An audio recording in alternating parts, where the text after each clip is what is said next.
You book a bar. Mba. A before for interview. But Simbia, you see that na inareme interview. Okay. Okay, man, how will I na social media and gag up on social media and the also? Ngadi room a interview. Bupo chan. Okay, Wana.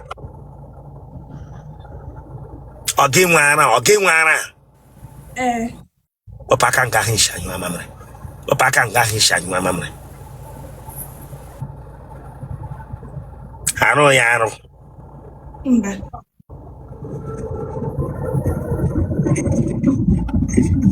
La Codiaso.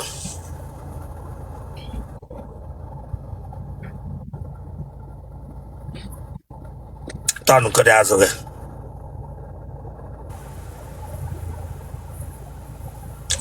We're friends to go front. The grown up down. Tonu Azogi.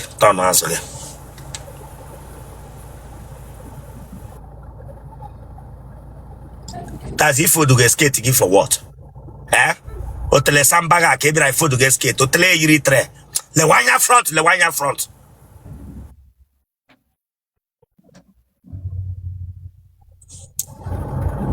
Carovia with a phone.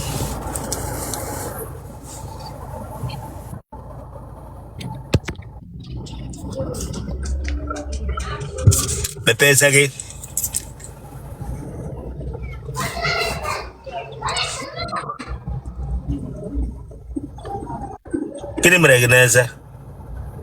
Anyway, tooth problem. So some of my braids is cutting on my teeth.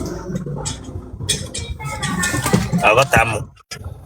Like anyway, ezembu. So some braids is cutting on my teeth.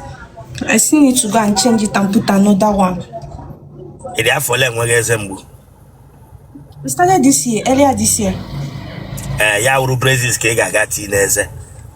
No, atinye ezo zeba no, so can't see another one. Then atinye the braids can always some places see the chat open, so they are trying to bring it together. I don't know guys the artificial laser. Awful.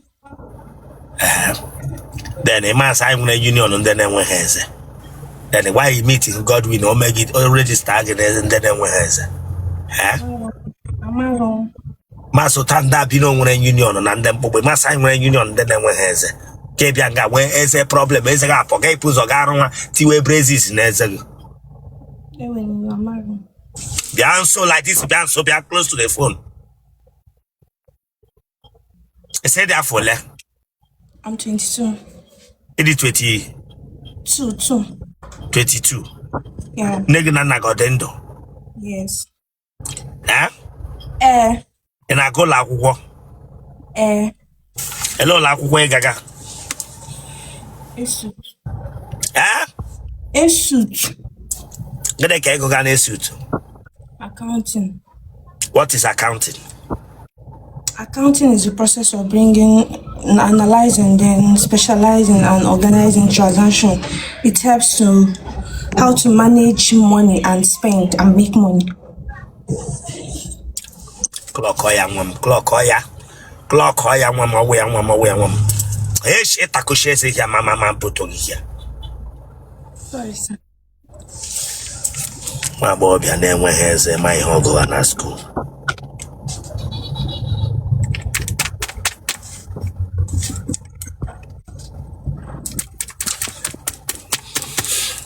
Umunne got your leg?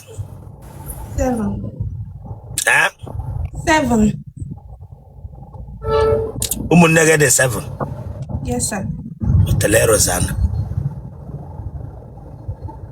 Hello, unu nine bega ngata. Unu nine umunno 7. 7 ogene. 4 woke ka woman why? 4 boys, 3 girls. 4 boys and 3 girls. Yes, sir. Nime 4 boys ahụ enwere nke wonye ohi. Mba. Ụmụnne gị deke nwere nke gbaga akwụla. Mba.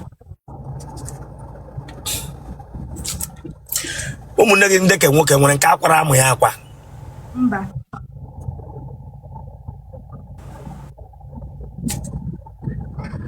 Enwele nwanne gị nwoke akwụkwọ na-adọ? Mba. Faịlụ ọ dị gị? Mba. Biko ka m nweta power bank m ebe a tinye fonu m chin.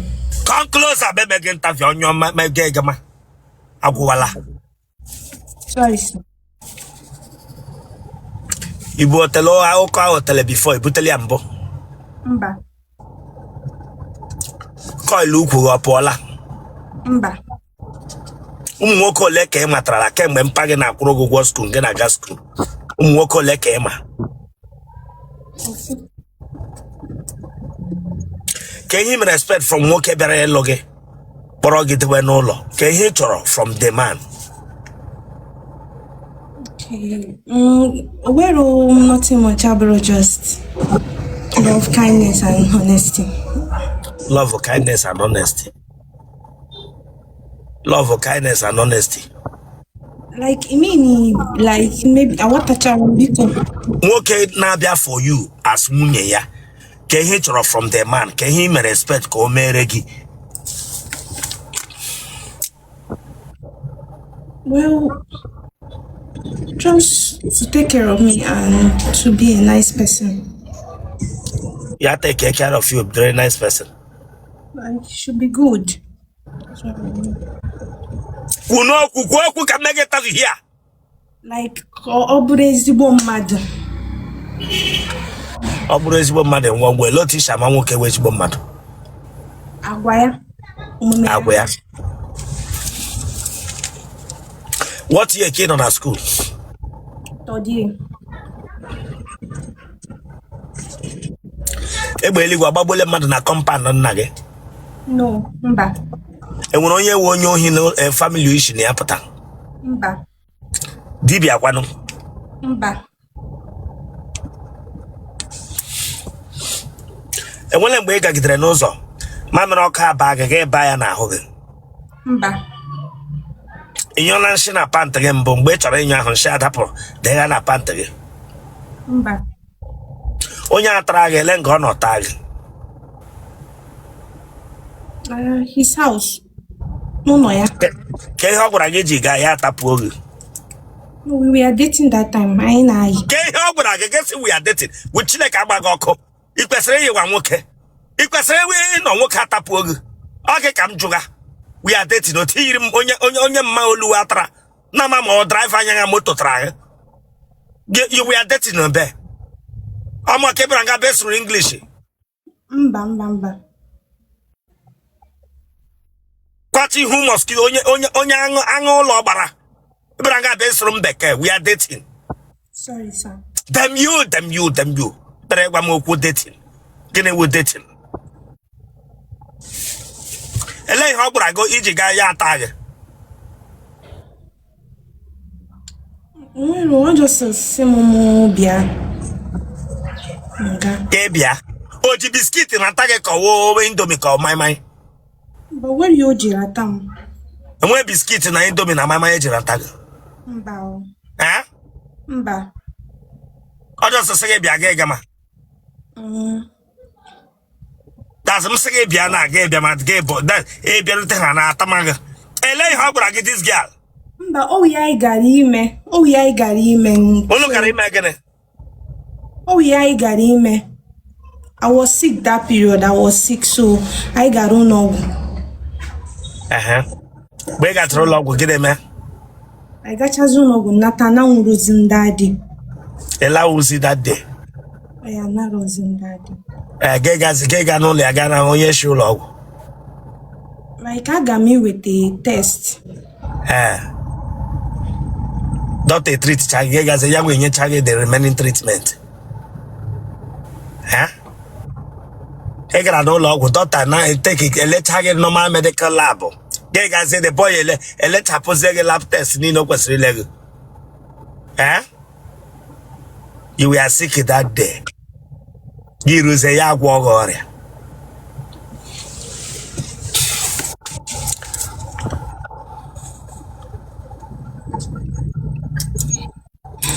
Bota pro gay gwakwara mmaga.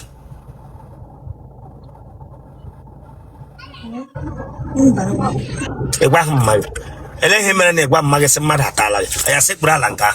Kama sekpuru ala nka mmadụ tapụrụ gị egwa mmaga. Chili aka ga-apụ elu meshi anya gị. Meshi anya gị.